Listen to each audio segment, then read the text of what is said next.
فراکسیۆنی کۆمەڵی ئیسلامیمان بینی و فراکسیۆنی پارتی دیموکراتی کوردستانمان بینی و فراکسیۆنی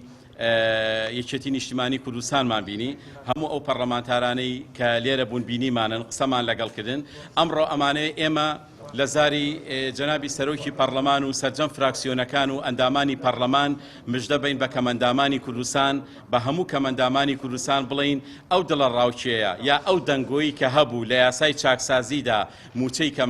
کەمەندامانی موچەخۆر دەبڕێت ئەوە دوورە لە ڕاستیەوە بە هیچ جۆرێک موچەی کەمەندامان نابڕێت و بەڵکو پەرلەمانی کوردستان کردوێتی بە یاسا و پێشنیاری کردووە موچەی کەمەندامان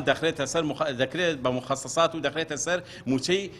فەرمانبەری کەمەندام ئەمە مژدەیەکی خۆشە ئەمە دڵنیاکەرەوەیکی باش لە هەموو سات و کاتێکی چاکسازی و موچەیدا کەمەندامان بەخشندراون و بڕیاری یاسا لەبەر هۆکاری کەمی کەمەندامان بۆیە داواکارین لەم یاسای چاکسازیدا 100,000 موچەی کەمەندامانی موچەخۆر نەبڕێت داواکارین کە پەرلەمانتارانی کوردستان پشتیوانیمان بکەن ئەوە بەر لەوەی ئێمە ئەم یاداشە بێنی پەرلەمانی کوردستان کردوێتی بە بڕیار و ئێستا لە حکوومەتەوە کە ئەو موچێ نابڕێ ئەمە مژدەیەکی خۆشە دووهەم ئەو بڕەپارەی لە یاسای چاکسازیدا دەمێنێتەوە هەوڵ بدرێت وەک یەکەمین چین و توێژی کەمەندامان سوودمەند بن بە زیادکردنی هاوکاریەکەیان کە تەنها 150,000 دینارە ئەویش بە حەقی خۆمان ێزانین بەبێ دوودڵی بەبێ ئیسtisنا ئێمە بەڵێنمان لە هەموو فراکسیۆنەکان و سەرۆکایەتی پەرلەمان وەرگرتووە سەرۆکی پەرلەمان کە